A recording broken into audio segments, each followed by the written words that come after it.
Se a Paula conseguir resolver, vai agora e depois a gente salva o vídeo e joga para lá.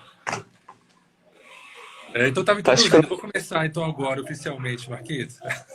Beleza, fixou-te aí, ó.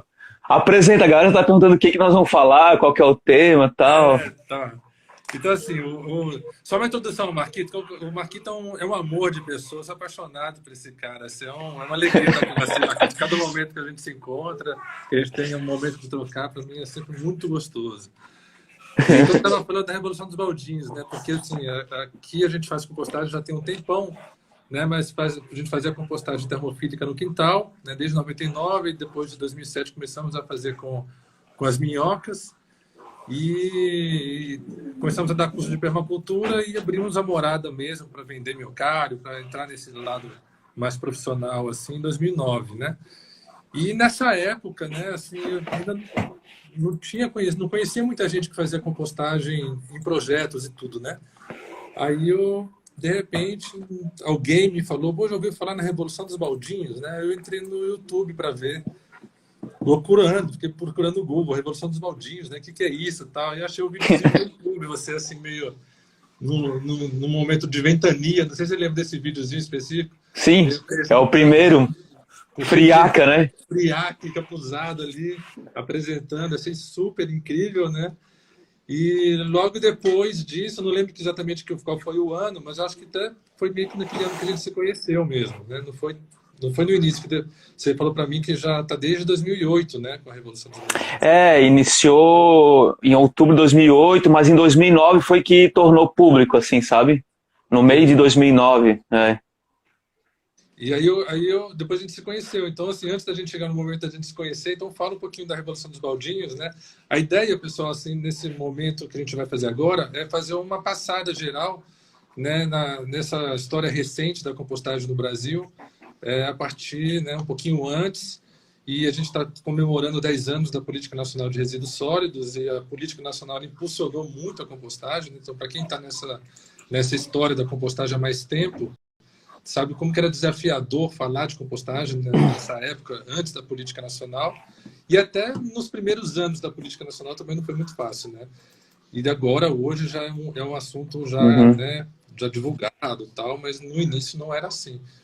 Isso. Então, a ideia desse bate-papo é um pouco a gente fazer uma recapitulação histórica da nosso envolvimento com a compostagem, né, Marquito? E contando um pouquinho da nossa história, a gente vai também recapitulando os marcos que aconteceram no Brasil já a partir da política nacional. Então, antes da política nacional, você inventou de fazer a Revolução dos Baldinhos, então apresenta aí para a galera de maneira rápida para o pessoal saber do que se trata. Legal. Então, galera, queria primeiro agradecer aí o Claudião por esse convite. A gente já está desde o início da pandemia se namorando para fazer essa live, já faz um tempo. E aí começou a engatar um monte de coisas e o Cláudio botou pilha, ó, vamos fazer agora ou nunca, vamos fazer na semana aí dos 10 anos da Política Nacional de Resíduos Sólidos, né?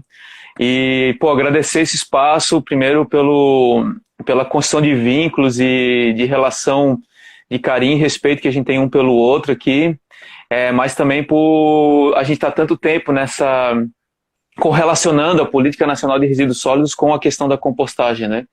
Então, a gente se conheceu nesse contexto, eu e o Cláudio, fisicamente, e nessa militância em defender a compostagem, e foi no âmbito da Política Nacional de Resíduos Sólidos, quando o Cláudio, conjuntamente com um coletivo aí de São Paulo, foram para dentro do PMGs de São Paulo, falando, ó, não é só recicláveis secos, a gente tem que discutir a compostagem. E eles lideraram um movimento que deu origem a uma mudança de paradigma dentro da Prefeitura de São Paulo, né? E a gente acabou estando junto nessa caminhada porque acabou sendo referência à Revolução dos Baldinhos como um projeto de gestão comunitária de resíduos orgânicos e agricultura urbana, né? Que essa é a sacada, assim. Então, eu sou agrônomo de formação, trabalhei no CEPAGRO por quase 14 anos, né? Como estagiário, bolsista, e depois 10 anos como coordenando o Programa de Agricultura Urbana do CEPAGRO, que é uma ONG do campo da agricultura familiar e da agroecologia e da agricultura urbana, né?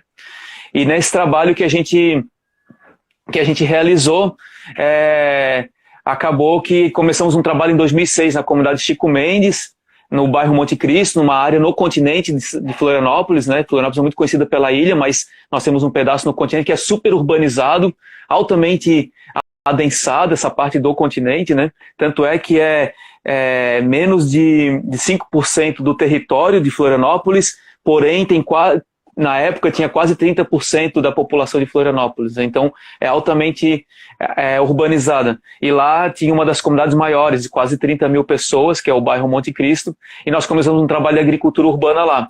Só que nosso conceito de agricultura urbana, pela escola que nós viemos da UFSC, com o professor Rick, dentro do CEPAGRO, para começar a agricultura urbana, a gente começava pelos resíduos orgânicos fazendo compostagem. Então, a gente trabalhou muito os quintais, as hortas urbanas, na escola, na creche, e sempre com compostagem. E onde tinha compostagem, tinha pouco rato. E veio uma epidemia de rato em meados de 2008. E a saída para a epidemia de ratos é ter observado que onde tinha compostagem tinha diminuído, porque o lixo ia para a rua sem o orgânico, onde o cachorro rasgava, o rato atacava, e ali se proliferavam esses vetores, né? E aí veio a ideia de dar um baldinho para cada morador. E nessa ideia chamou-se Revolução dos Baldinhos. Um baldinho para cada morador, coletava o orgânico, o lixo ia para fora de casa sem o orgânico, sem o alimento para o rato, né? Isso se deu numa aliança de vários atores do processo. Tinha um médico de saúde da família, sanitarista, que trouxe a ideia, não adianta só desratizar, tem que tirar o alimento do rato. Veio as meninas, a Anice, a Lene, que falaram, poxa, lá onde tem compostagem, não temos rato, vamos dar os baldinhos para a família. Então, não surgiu da cabeça de ninguém e foi sendo implementado. Ele foi sendo construído de acordo com aquela realidade. Só que o mais louco é resolver o problema de rato com compostagem. Em geral é o contrário, ninguém quer fazer compostagem porque tinha medo do rato, né? Então, e aí ficou a Revolução dos Baldinhos, e o nome sensacional, a criatividade daquelas mulheres até hoje que tocam o projeto. Hoje o projeto é autônomo, a Cíntia é uma liderança que coordena o projeto de forma magnífica, uma mulher que hoje anda por todas as periferias de Florianópolis, da região, difundindo a ideia da autonomia das periferias, né? Então, e aí surgiu, no primeiro mês foi 5 famílias piloto, e a hora que a gente viu, em 6 meses tinham 95 famílias, né? E a partir daí nunca parou. E a Revolução dos Baldinhos trouxe um conceito que primeiro, começou onde ninguém esperava, numa periferia, num lugar com problema de ratos, né? Aliado à agricultura urbana, mostrou que é possível separar o orgânico na fonte, valorizar o resíduo orgânico e tratar no local, sem andar quilômetros para tratar os resíduos, e observou que com o engajamento e envolvimento desse, vamos chamar assim,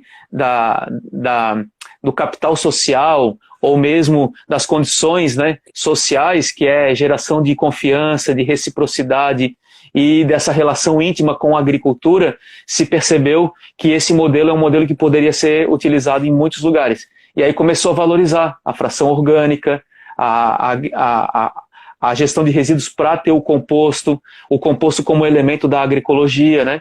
Então, esses conceitos foram tratados até hoje e tem mudado alguns paradigmas, né, Claudião? Com certeza. E aproveitando, Marquito, até fazer uma pergunta de curiosidade minha, né? Que naquela época você estava buscando muito, você ainda não era vereador, e você estava buscando muito sensibilizar o poder público para poder remunerar, né, o projeto, porque em tese o projeto ele composta, né, ele deixa de levar aquele volume de resíduo orgânico para o aterro sanitário, que isso gera custo para a prefeitura de transporte e destinação, e o que o correto mesmo seria a prefeitura conseguir direcionar esse recurso que ela estaria gastando, transportando e destinando para o aterro sanitário para a comunidade, para fomentar e para a galera poder fazer e ganhar, né, um pouco mais de retorno, não apenas para a venda do composto, mas um retorno pelo serviço em si que está prestando não apenas para a comunidade, mas sim para a prefeitura, né? Um projeto desse economiza o recurso público lá na prefeitura, lá na ponta, assim como a compostagem doméstica que a gente faz também, né? Quanto mais fazendo compostagem, menos recursos públicos são gastos para transportar esse resíduo e destinar para o aterro sanitário. Então, só para eu entender como é que está agora na situação de que você, né, conseguiu entrar na Câmara, você tem uma articulação muito mais forte do que você tinha naquela época, e você conseguiu atingir esse objetivo maior, que é realmente criar um sistema, né, da gestão pública remunerar o pessoal? Como é que está isso? Não, muito legal tu falar disso, porque eu acho que esse tema vai ser referência para o Brasil inteiro, assim, sabe? Porque quando eu entrei na Câmara, eu fui o segundo mais votado em 2016, que menos gastou grana em campanha, sabe? E a gente entrou com uma pauta da ecologia e justiça social. A gente fez campanha com agroecologia, assim, o tema, que era o que a gente construiu na cidade, né, cara? Então não foi algo que se apropriou de uma pauta, de uma agenda para transformar isso em votos, né? Então é muito... E nesse momento agora, nesse outro ciclo agora que tem começado, de novas candidaturas, a gente tem surgido muitas candidaturas na perspectiva agroecológica, né? Então, acho isso maravilhoso, acho que é o grande caminho, a gente ocupar o espaço público, né? E a gente conseguiu aprovar algumas coisas muito importantes, Cláudia. A primeira lei que a gente aprovou foi a Política Municipal de Agroecologia e Produção Orgânica, numa concepção da cidade, entender as agriculturas que tem na cidade, não só a agricultura urbana, mas a agricultura tradicional, os engenhos de farinha, as áreas com características rurais que hoje estão trabalhando muito com horticultura de forma agroecológica, né? A gente aprovou a lei da compostagem, que é uma lei super importante, sabe, cara, que foi uma lei muito batalhada na Câmara com esse argumento, dizendo, resíduo orgânico não é rejeito.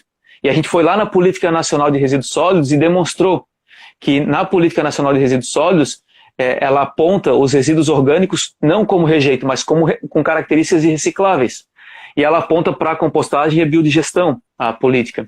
Então a gente trabalhou nessa tese e trabalhou numa segunda tese, que os aterros sanitários não são equipamentos para receber resíduo orgânico, pelo custo que ele tem de implantação, custo depois de manutenção e também de controle após o seu fim da operação, né?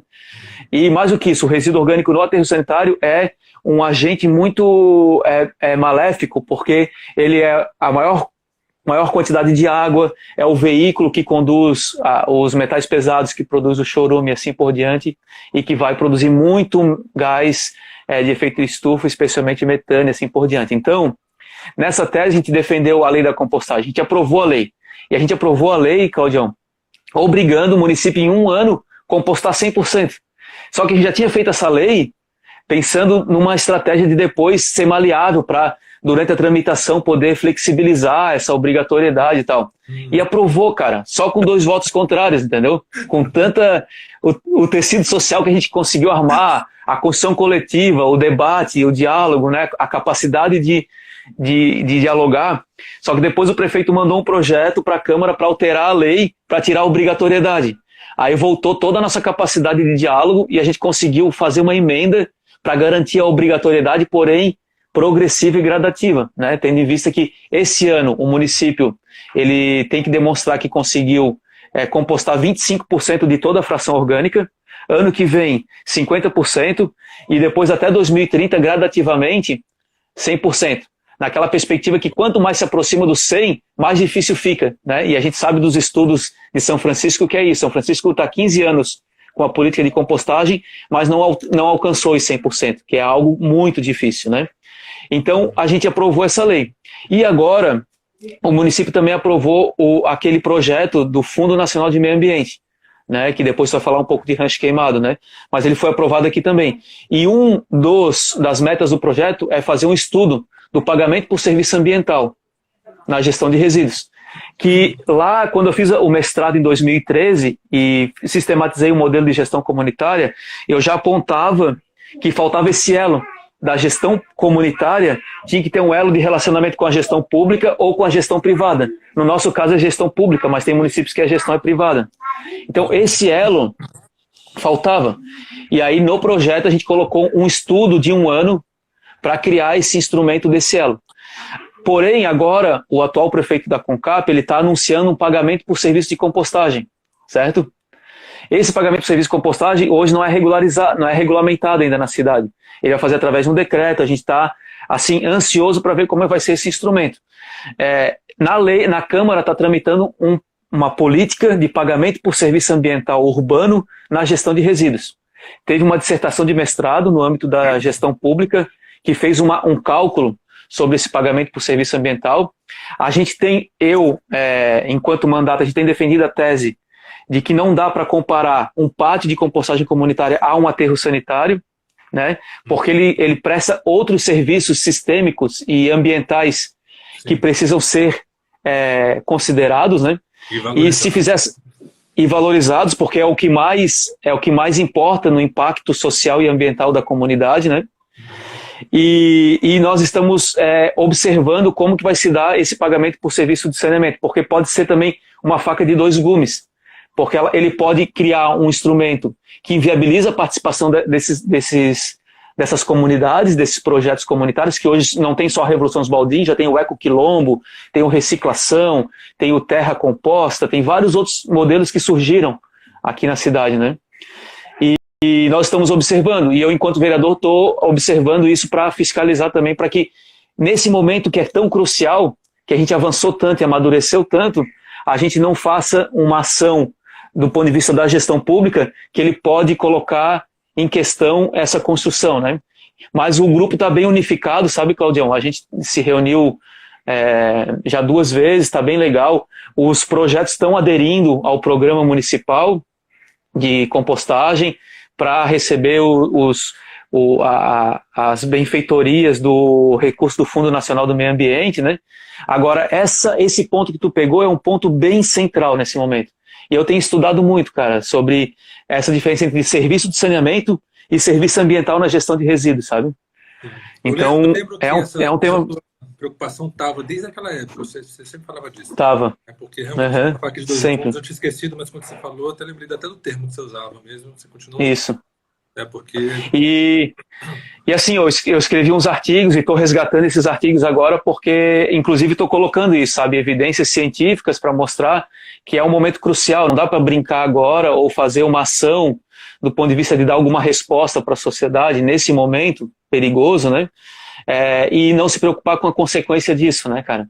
Então, assim, o legal é que essa construção não é minha, também é de um coletivo, tem o pessoal do CEPAGRO, né, o Júlio Maessi coordena toda a atuação da gestão de resíduos no CEPAGRO, tem o SESC, tem todos esses outros projetos de gestão comunitária, e a gente está unificados, assim, nessa construção, né, para não se perder nesse momento, né, porque pode ser, inclusive, um revés, né, a gente conversava muito, eu e o Claudião, de esse momento, quando passa de uma ação da sociedade civil ou uma ação de pequenos negócios e se transforma numa política pública, né? Essa nuance, né? Essa transição, quando ela não está bem estabelecida esses passos e não está prevista num plano, por exemplo, que é um problema nosso, nós não temos um PMGIRS que dá conta de falar disso, que vai ser feito dentro de uma escala de tempo, né, Claudião? Então, assim, ainda bem que nós temos um tecido social, ainda bem que hoje a gente tem um mandato que consegue dialogar com o tecido social e para ir medindo isso. E, de repente, a sociedade civil, esse tecido social, não tem só o espaço da política pública, mas tem um outro espaço paralelo sendo construído. Se caso ali der algum problema, o tecido social não se desmonta, entendeu? Então, é um pouco do que a gente tem conversado, cara. Legal. Eu vou tentar aqui, né? A gente tem um desafio enorme, que a gente tem uma pauta aqui de muitos eventos que aconteceram ao longo dessa década. Então, vou tentar puxar esse fio da meada da conversa para a gente pegar pela cronologia. Legal. Então, vamos lá. Então, teve a Política Nacional, ele foi assinada em 2010, né? Deu um prazo de 4 anos para essa cidade se organizar para ela ser implementada e, a partir daí, né, foram acontecendo coisas, né? E a gente se encontra nesse momento de 2012. Né? Então, assim, em 2012 a gente se conhece pessoalmente lá na Rio Mais 20, naquela oficina super bacana que rolou, né? E aí a gente trocamos contato. Na Cúpula dos Povos, né? Na Cúpula dos Povos, né? E a gente já estava com o nosso seminário, que aconteceu em agosto. A gente se conheceu em julho ou junho, né? Que aconteceu na Rio Mais 20. E já estava agendado o seminário que a gente estava organizando na Câmara, que foi um seminário muito incrível, né? Também foi super participativo, envolveu vários atores da cidade envolvidos com compostagem e com agricultura também urbana. E aí a gente encaixou a tua fala no seminário, né? Então, assim, o seminário ele foi dividido na parte da manhã, né, dos órgãos públicos darem a sua versão, não a versão, a sua versão sobre a compostagem, sobre os resíduos orgânicos, né?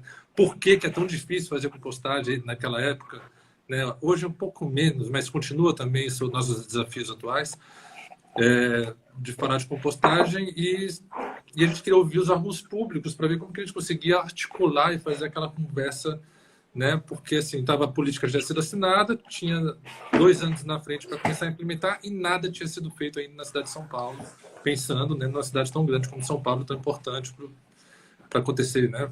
Para olhar para isso. Então a gente estava levantando essa bandeira mesmo né? Imagina hoje, né? Mas assim, naquela época, de que a fração orgânica ela tem que ser olhada como resíduo reciclável e não como rejeito, né? Até hoje a gente ainda encontra aí plaquinhas para, né, recicláveis e não recicláveis e coloquinha um desenho da casca de banana nos não recicláveis.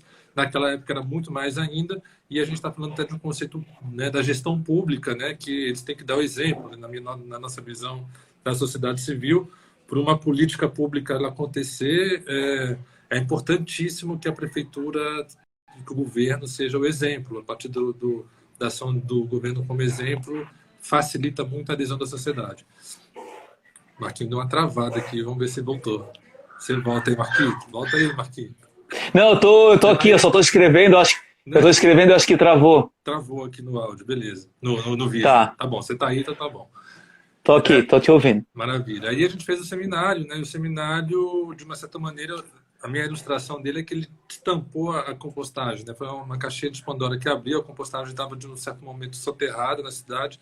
São Paulo tinha um trauma da compostagem com a compostagem na Vila Leopoldina, que compostava ali os resíduos do CEAGESP, que deu muito mau cheiro, reclamação da vizinhança, foi por vários motivos, né, de uma operação inadequada, e o Ministério Público entrou, a CETESB fechou, embargou e criou-se um mito na CETESB. A CETESB é o órgão estadual que cuida de licenciamento ambiental em São Paulo, de que compostagem na cidade não dava certo. Então, naquele momento do seminário, eu estava justamente nesse né, tentando falar, não é possível, gente, não é possível, a gente tem que mudar esse pensamento, né, porque a mensagem que eu estava buscando levar, que eu levo até hoje, né, é essa questão do transformar o resíduo orgânico no próprio local. Eu vejo que essa é a melhor estratégia de todas, né, tanto numa residência, no condomínio, em empresas, indústrias, clubes, cemitérios, né?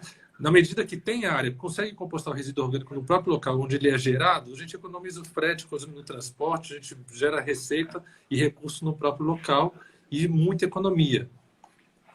E então tinha todo esse desafio. Então eu comecei a falar com o poder público, e quando eu cheguei na CETESB, eles falaram, não, é ordem da presidência, aqui a gente não aprova nenhum pátio de compostagem na cidade de São Paulo, a gente já sabe que dá errado. E não tem um engenheiro aqui que vai botar o seu na reta para poder aprovar. Aí eu tentava, assim, na época, conversando com eles, tentando sensibilizar, assim, vocês podem pelo menos acompanhar, então, alguma experiência, sem aprovar licenciamento, mas para acompanhar. Então era um processo ainda muito, muito inicial, pós-traumático, pós um trauma, né? Então teve um trauma na cidade, que aconteceu isso na década de 90, final da década de 90, início de 2000, e criou-se um mito de que compostagem não dá certo na cidade. E a gente, naquele momento, estava nessa realidade. E o seminário ele foi muito importante para a gente tratar esse assunto e colocar esse assunto e falar assim, gente, não, cara, a gente precisa mudar o pensamento, precisa pensar diferente e precisa enxergar que agora a gente tem uma política nacional, a gente tem diretrizes, tem metas a cumprir, a gente precisa agora sair da caixinha, olhar diferente e, né, enfim, então essa é a nossa conversa. Então, só para finalizar também essa etapa, que a tua participação foi muito incrível, assim, eu particularmente chorei na tua fala, né? Fiquei super emocionado, tinha várias pessoas, né, na plateia ali, né? Passou um passando o lenço para o outro, foi meio que o Deus da conta ali para conseguir disfarçar a emoção. Que massa. Foi muito legal, né? Que esse foi um encontro muito rico para a cidade. Do seminário a gente conseguiu, né, proporcionar uma articulação entre prefeitura e estado que saiu com a resolução 102 da Secretaria do Meio Ambiente de São Paulo, que é de 2012, que é a resolução que ela libera de licenciamento ambiental práticas de compostagem de até 100 quilos dia. A gente sabe que ela é falha ainda, né? Mas naquela época já foi uma grande conquista. E depois teve as eleições municipais, entrou o Fernando Haddad, né? Foi eleito o Fernando Haddad e começou um processo muito participativo, muito legal na cidade, de consulta pública, tanto para definir o plano de metas, quanto no segundo momento para elaborar o PGIS, que é o Plano de Gestão Integrada de Resíduos Sólidos da cidade. Então foi muito legal que nesse momento de articulação do PGIS, né, a gente, como estava muito articulado lá no movimento do seminário, a gente, né, lotou as audiências públicas lá de proposta de compostagem e ajudou, né, quem estava lá dentro da prefeitura, como a Lúcia Salles e o Simão, que era o secretário de serviços. Simão Pedro. Na época, Simão Pedro. Mas ajudou muito a argumentar de que a sociedade quer também meta de compostagem, quer ver compostagem na gestão, né? Que até então era um receio, né? As pessoas tinham medo de fazer compostagem, porque você tinha medo de fazer compostagem, né? Que vai dar rato, que vai dar mau cheiro, que vai... Nossa, isso é coisa de maluco, isso não é coisa de fazer na roça, não é coisa de cidade, né? Era esse mindset que tinha na época. E, de repente, depois, no terceiro mês ali, que é o momento em que a gestão apresenta o programa de metas para a cidade, a gente teve a felicidade de ter a meta 92, que foi a meta de compostar todas as feiras livres da cidade, né? Então, assim, isso foi uma conquista muito grande, que não é nossa, é conquista da gestão, né? É uma conquista nossa enquanto militantes da compostagem, né? Mas é uma conquista da cidade como um todo, e das pessoas que realmente conseguiram colocar essa pauta na gestão. Que com certeza a Lúcia Salles e o Simão Pedro têm muita influência nisso. Então foi uma alegria. Então, assim, a gente de São Paulo, para quem não sabe, na realidade, naquela época, não sei como é que estão os números atuais, mas naquela época eram 1.000 feiras urbanas, né, feiras livres, cada feira gerando 1 tonelada por dia de resíduos orgânicos praticamente limpos, e esses resíduos estavam, né, sendo mal direcionados, e o projeto era de conseguir criar uma estrutura de compostagem para receber todos esses resíduos dentro da cidade, né, aquela mensagem que a gente falou no início. Bom, e dentro dessa articulação aparece o Marquito de novo, né, do nada, me convidaram para falar na Câmara em maio de 2013, lá, era um evento lá, aí de repente você me mandou uma mensagem, Claudio, eu estou passando por São Paulo, tal. Eu falei, rapaz, eu vou ter uma fala de 20 minutos lá na Câmara dos Vereadores. Você está para dividir a fala? Eu falo 10, você fala 10, e a gente chega lá e quebra tudo. E aí foi nisso, né? Então a gente foi lá, e depois dali a gente teve um almoço com a Lúcia e com o Dan, e também dali rolou várias articulações, né?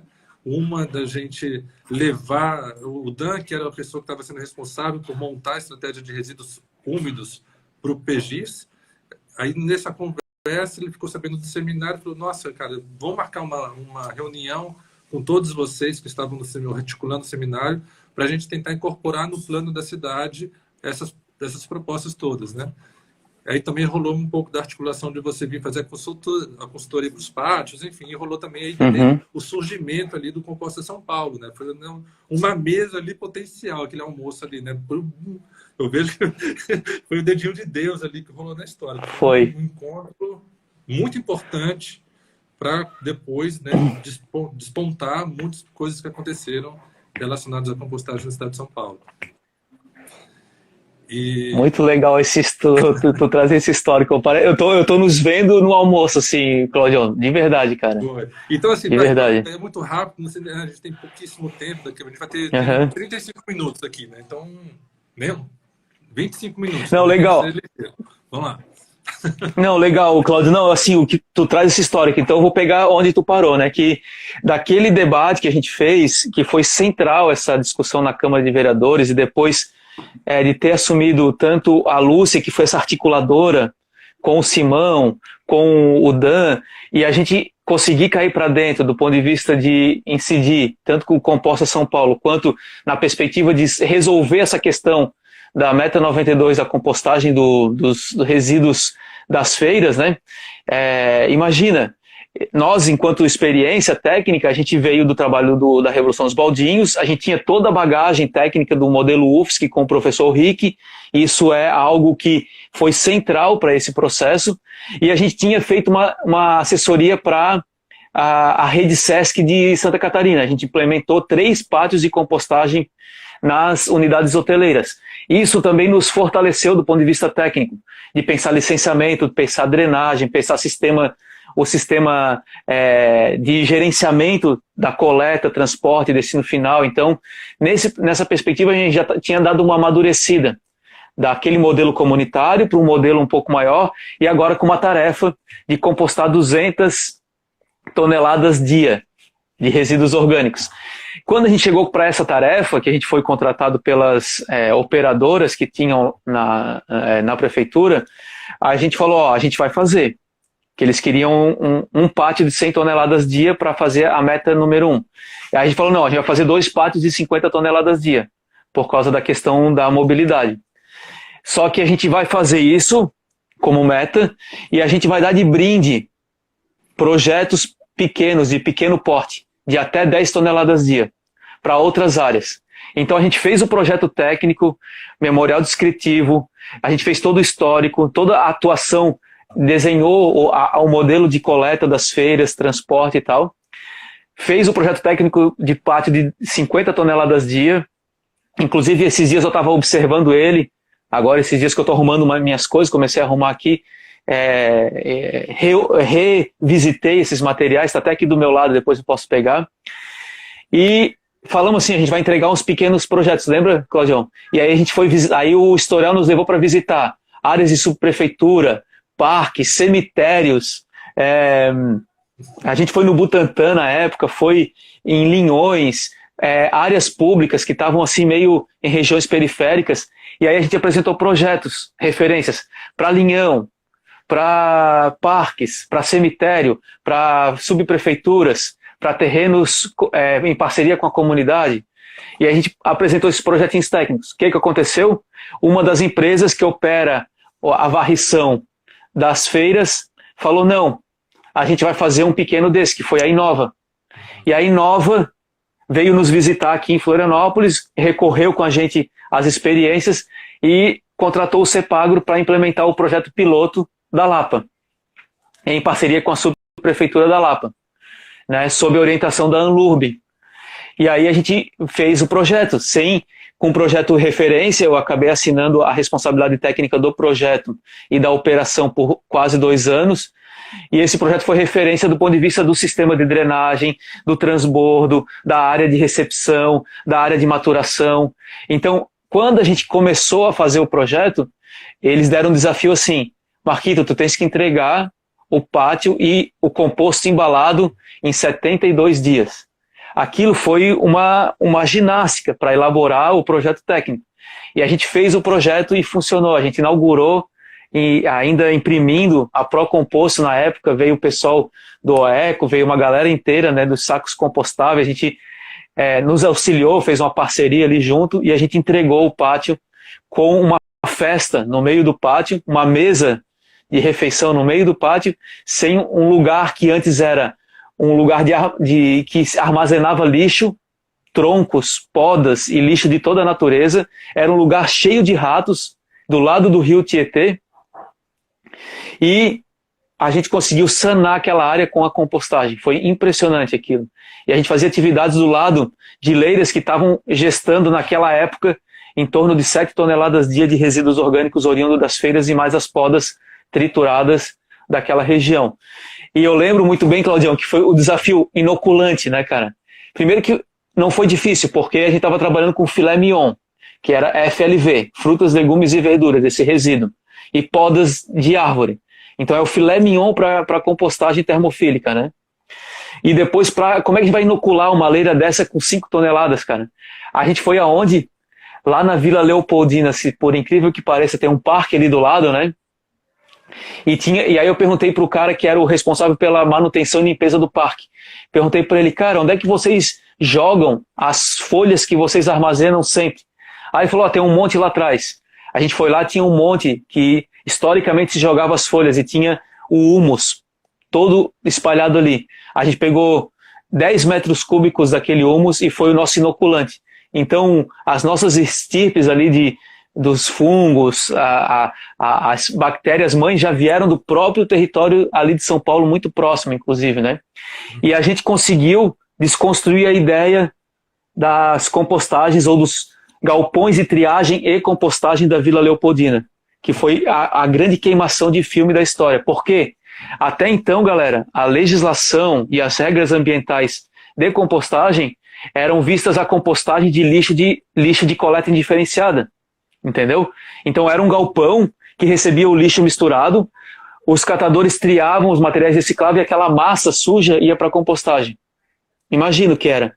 E a gente trouxe a concepção da coleta seletiva de orgânicos e a valorização da fração orgânica para ter um composto de qualidade, né?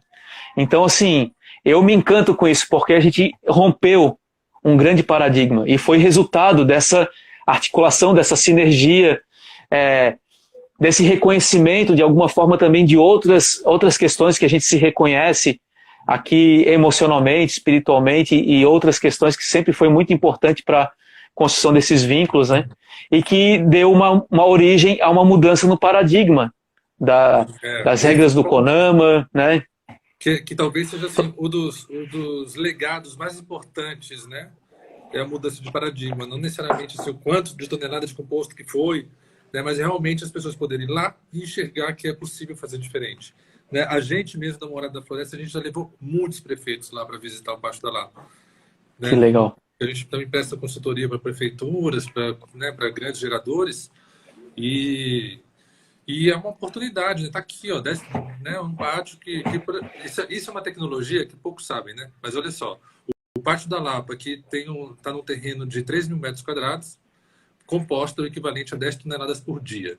10 toneladas por dia é o que um município de 20 mil habitantes gera, né? Porque mais ou menos metade dos nossos resíduos orgânicos dos nossos resíduos no Brasil são orgânicos. Então, um município de 20 mil habitantes gera 10 toneladas dia.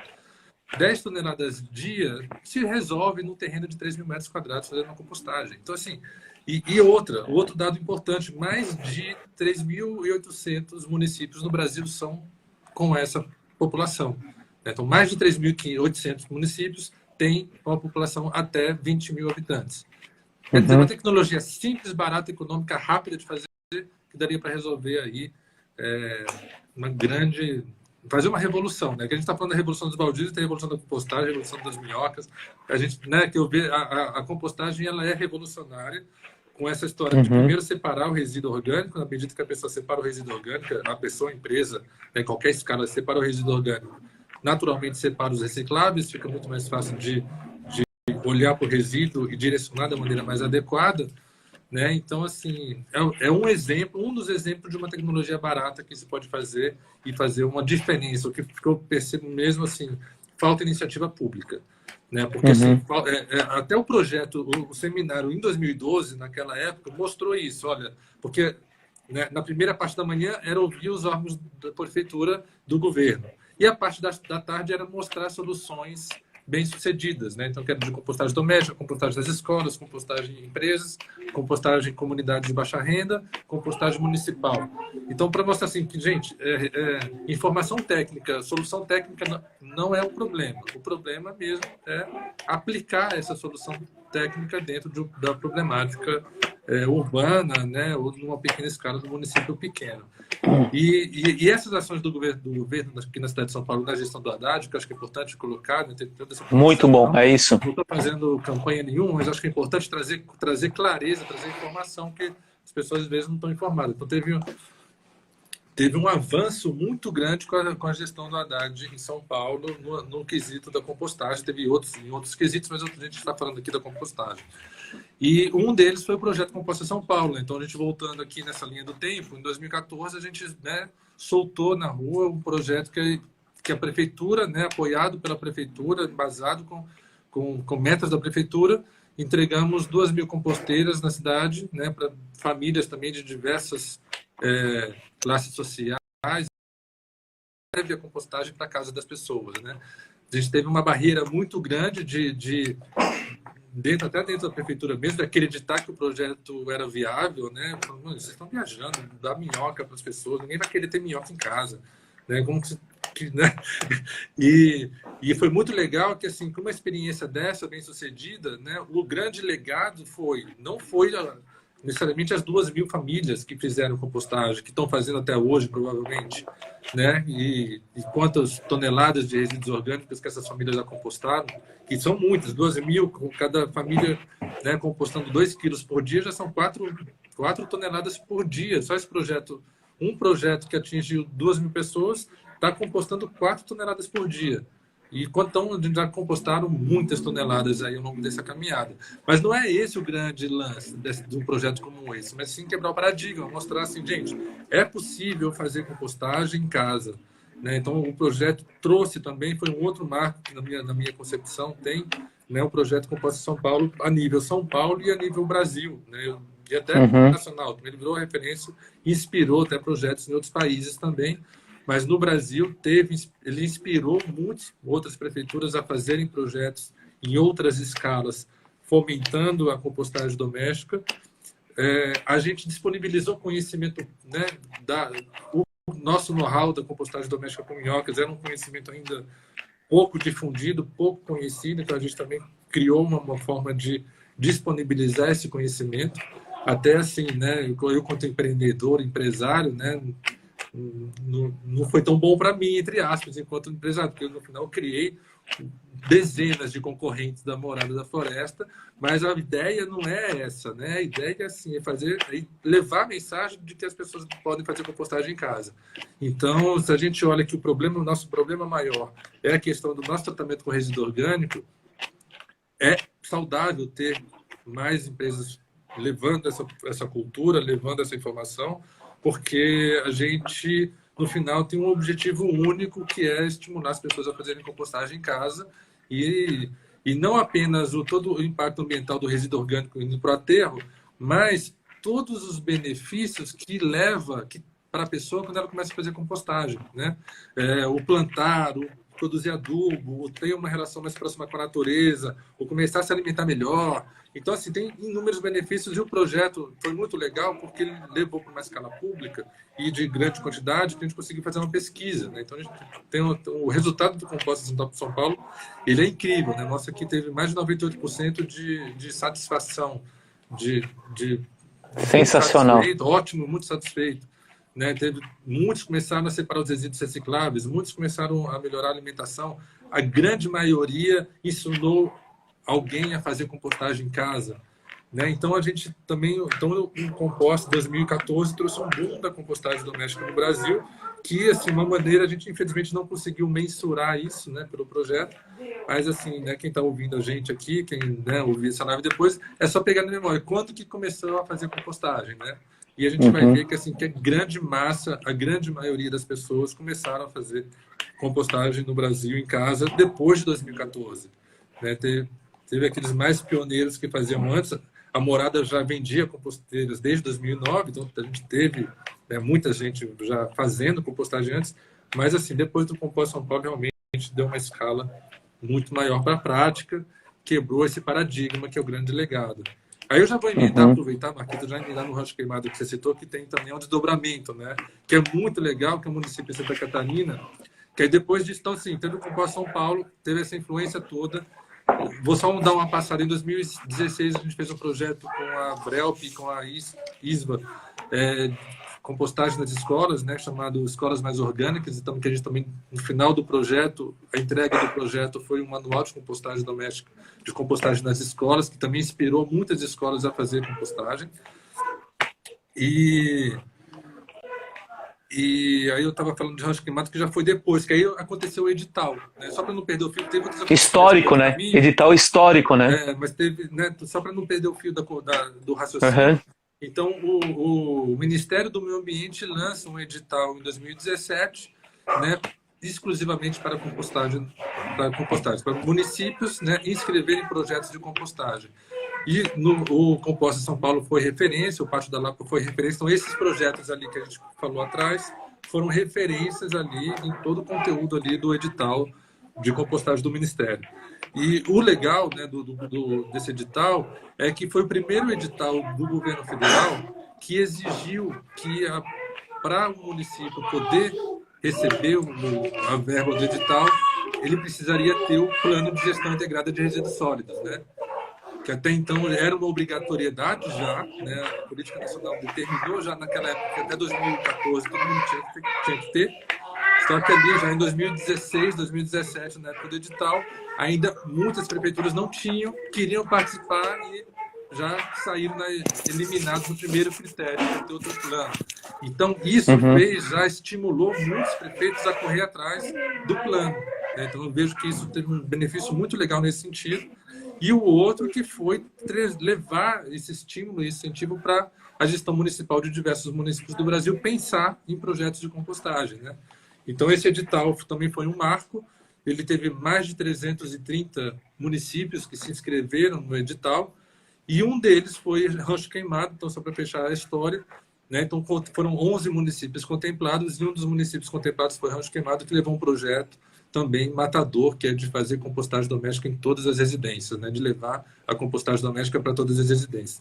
Então, o Rancho Queimado é um município que está ali a 100 quilômetros de Floripa, subindo a Serra do Tabuleiro, e tem 3.000 habitantes, né? 3.000 habitantes, numa média ali de 1.000 residências, né? Então, eles compraram 1.000 composteiras, entregaram, e teve um projeto ali de tentar zerar totalmente os resíduos orgânicos com a compostagem doméstica. Também foi um outro projeto que, na minha compreensão ali, foi muito revolucionário também, né? Que também pode servir de exemplo. Então, só para voltar aqui, Marquito, na linha do tempo, em 2016 a gente fez esse projeto com escolas mais orgânicas. Em 2016 você, né, foi eleito, começou a gestão do mandato agroecológico, e em 2017 também teve a resolução do CONAMA de compostagem. Eu queria que você falasse um pouquinho. Isso.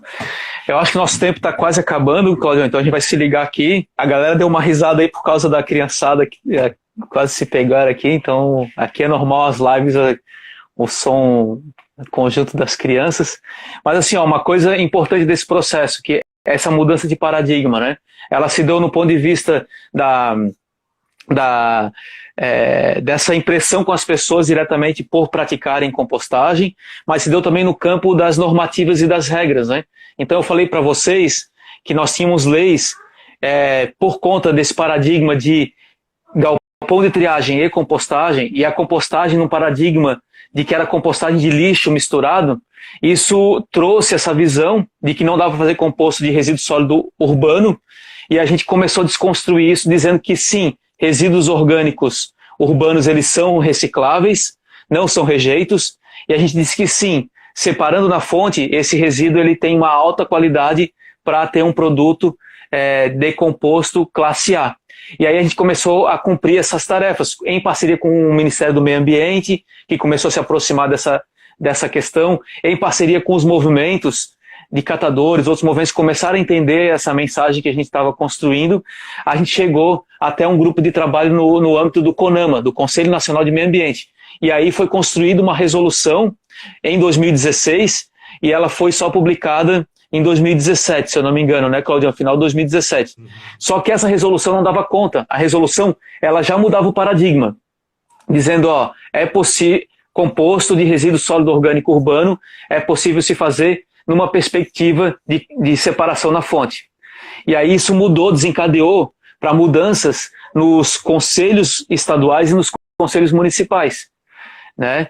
E, consequentemente, nos órgãos ambientais que davam licença ou não. Com o trabalho da Lapa, que foi essencial, a gente criou um paradigma de pátios de compostagem de até 10 toneladas dia. E a gente construiu um documento que é critérios para pátios de compostagem de até 10 toneladas dia, com critérios ambientais que deram origem à mudança da resolução interna da própria CETESB, que hoje entende que é possível fazer compostagem assim dentro daqueles princípios, né?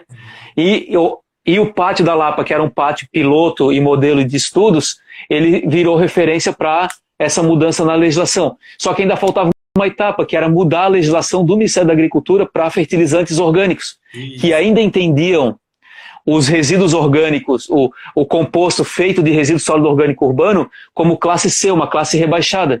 E a gente falava que não, se ele separado na fonte, seguindo essa resolução do CONAMA, e quando a gente discutiu lá, ficou esse encaminhamento, a gente precisava alterar. E essa alteração chegou esse ano. Daquele debate de 2016, daquela construção lá da instrução normativa do CONAMA, a gente muda também a resolução, a gente muda da resolução do CONAMA, a gente muda a instrução normativa do Ministério da Agricultura para fertilizantes orgânicos. E agora a gente tem um arcabouço legal do ponto de vista ambiental e do ponto de vista do resíduo orgânico para essas atividades. E tirou esse monstro que era trabalhar com orgânico dentro de casa com todo o desenvolvimento do Composta São Paulo, né? Então esse conjunto mudou o paradigma, ao ponto de a gente hoje poder estar falando sobre pagamento de serviço ambiental, né? A gente está podendo falar sobre esse modelo numa perspectiva que é possível fazer a compostagem de todo o resíduo de uma cidade, como Florianópolis, que hoje tem 500 mil habitantes, né? Então, e isso é resultado de muito trabalho, né? Muito trabalho do CEPAGO, das entidades da Morada da Floresta, muitas entidades que têm se debruçado de forma voluntária para mudar esse paradigma, né? E isso eu tenho muito orgulho de poder estar fazendo parte dessa história, né? E a lei da compostagem aqui, Claudião, ela foi inédita, foi a primeira lei do Brasil. O Distrito Federal copiou a lei e já aprovou. E tem vários municípios hoje com essa lei também em tramitação. A gente tem essa informação, né? E a gente já cumpriu, assim, para mim hoje, se deixasse de ser vereador hoje, já tinha cumprido essa tarefa, entendeu? Que é trazer, deixar esse legado e essa perspectiva de mudança de paradigma, né, cara? Eu vejo uma galera aqui super conhecida minha aqui, meu vizinho, tá aqui o Marcelo, tá a galera lá do Santinho, acho que tava aqui, cadê a querida? Tá aqui, ó, Maria Flor tá aqui, tem uma galera massa aí acompanhando. Tem a Kaline, eu vi que tem a Kaline, tem também a Mari, também, queridíssimas. Você começou a digitar aí, Marquito? Se você digita, teu vídeo para. Isso. Olha, acho que nosso tempo tá indo, hein, Claudião? Tem que se ligar aí no tempo, cara. 4 minutos, ainda não deu o alerta do Instagram, mas eu lembro que quando eu entrei aqui era 10. Então, vocês têm 4 minutos então, aqui para finalizar. A gente passou por um projeto muito legal que a gente fez também em Ilhabela, que a gente colocou compostagem doméstica, compostagem em todas as escolas municipais também. Talvez foi talvez o primeiro projeto que eu tenho conhecimento de uma prefeitura que levou compostagem para todas as escolas municipais, que isso também é revolucionário, outro quebra de paradigma, né? Que a gente fala assim de compostagem em casa, a gente fala de compostagem nas escolas, fala de compostagem municipal, né? Então, assim, e cada passo que se dá, cada projeto desse abre uma fronteira, como diz o nosso secretário do meio ambiente, a boiada, né? A boiada do bem, né? A boiada da compostagem, a boiada passa boi, passa banhada, passa passarinho, passa passarinhada. Passa minhoca, tatu bola, gôndola, passa bigato, né? A gente tá abrindo a fronteira para os bichinhos de compostagem avançar. Mas é isso. Muito legal, cara. Assim, cara, né, acho que não. A gente está até encerrando, né? A gente tem papo para falar, né? Eu até Nossa. Pensar, será que eu convido o Marquito para a gente emendar e já continuar? Mas também uma hora. É desafio tá bom. Falar, né? Em uma hora, tanta coisa para falar, né? Fora Salles, coisa isso aí, fora Salles, tá louco, cara. A gente tem muito desafio, né? A gente está contando histórias boas, mas a gente tem muito para avançar, para crescer, para desenvolver. Né? Vence um desafio, aparece outro, né? Tem as surpresas da vida, né? Legal. Queria agradecer a você, Marquito, assim, por tudo, agradecer pela tua pessoa, pelo teu carinho, né? Pela amizade que a gente tem, pelo tudo que você fez pela compostagem no Brasil, em Floripa, né? O tudo que você representa para a compostagem. Agora sim, temos 2 minutos, ainda tem um tempinho para a gente encerrar. Eu queria então te agradecer assim, por ter participado da live, por essa conversa gostosa que a gente teve e por tudo aí que você já construiu ao longo da tua jornada, que você é uma pessoa que inspira muito, não apenas eu, com certeza muita gente.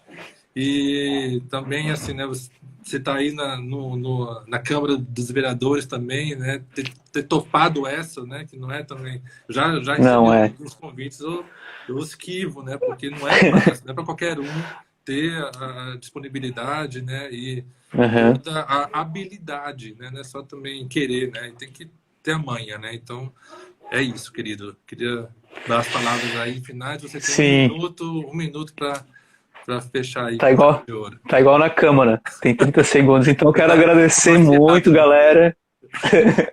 Agradecer muito, um espaço muito gostoso estar aqui, muito seguro para mim. Muito importante reconhecer essa trajetória para a gente também não ser colonizado sempre com essas outras perspectivas.